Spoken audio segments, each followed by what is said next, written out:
Okay, నా పేరు ఎం గంగాసురువు, SFI Kakinada జిల్లా కార్యదర్శి. ఈరోజు ఏదైతే కాకినాడ జిల్లాలో ఉన్నటువంటి పారామెడికల్ కాలేజీలకి సమ్మర్ వెకేషన్ సెలవులు ఇవ్వాలని కోరుతూ జిల్లా కలెక్టర్ గారికి గ్రీవెన్స్లో వినతి పత్రం సమర్పించడం జరిగింది. ఏదైతే ఇప్పుడు తీవ్రమైన ఎండల దృష్ట్యా కాకినాడ జిల్లాలో విపరీతంగా ఎండలు కురుస్తూ ఉన్నాయి, కాలేజీల్లో కనీస సౌకర్యం ఉండడం లేదు.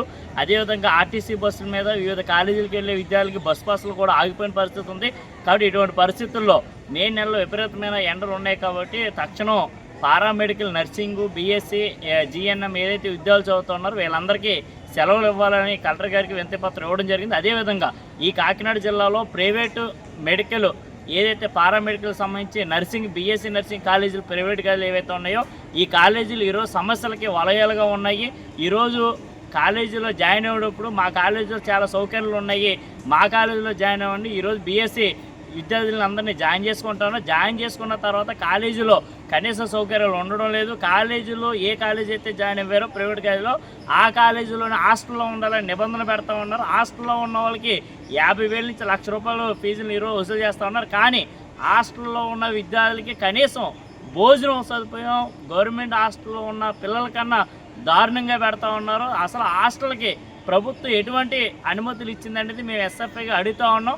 అదేవిధంగా ఏదైతే బీఎస్సీ నర్సింగ్ చదువుకొని పేద పెద్దలకి సేవ చేయాలని వస్తున్నటువంటి పేద విద్యార్థులు ఈరోజు కనీసం బీఎస్సీ నర్సింగ్లో ఉన్న సబ్జెక్టులు పూర్తి స్థాయిలో చెప్పేటువంటి అవగాహన, అనుభవం ఉన్న వాళ్ళు అధ్యాపకులు నియమించకుండా ఈరోజు ప్రైవేట్ కాలేజీలు ప్రభుత్వం దగ్గర స్కాలర్షిప్ రూపంలో అధిక మొత్తంలో డబ్బులు కాలేజీల్లో వేయించుకుంటా ఉన్నాయి, విద్యార్థుల దగ్గర నుంచి వసూలు చేస్తూ ఉన్నాయి. ఈరోజు ఏదైతే విద్యార్థులకి అందించాల్సిన నాణ్యమైన విద్యని ప్రైవేటు నర్సింగ్ కాలేజీలు అందించడం లేదు. వెంటనే ప్రైవేటు నర్సింగ్ కాలేజీలు అన్నిటి మీద అధికారులు పర్యవేక్షణ చేయాలి.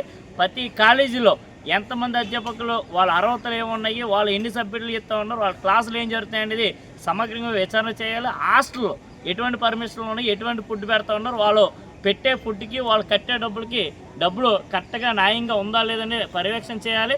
అదేవిధంగా జిల్లాలో ఉన్న నర్సింగ్ కాలేజీలు అన్నిటి మీద ఈ సమస్యల పరిష్కారం కోసం ఒక కమిటీని ఏర్పాటు చేయాలని జిల్లా కలెక్టర్ గారికి ఈరోజు ఈ సమావేశం పీజీఆర్ఎస్లో వినతి పత్రం ఇవ్వడం జరిగింది. అదేవిధంగా చాలా కాలేజీలో విద్యార్థులు చాలామంది ఫోన్లు చేస్తూ ఉన్నారు, ఎస్ఎఫ్ఐ దృష్టికి తీసుకొస్తూ ఉన్నారు.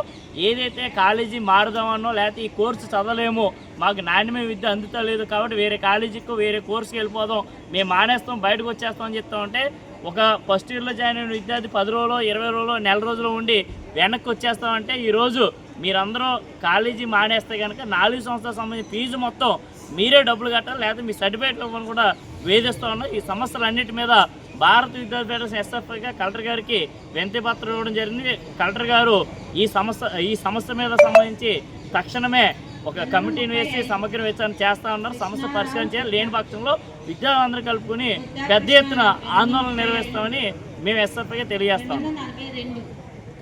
చెప్తాను.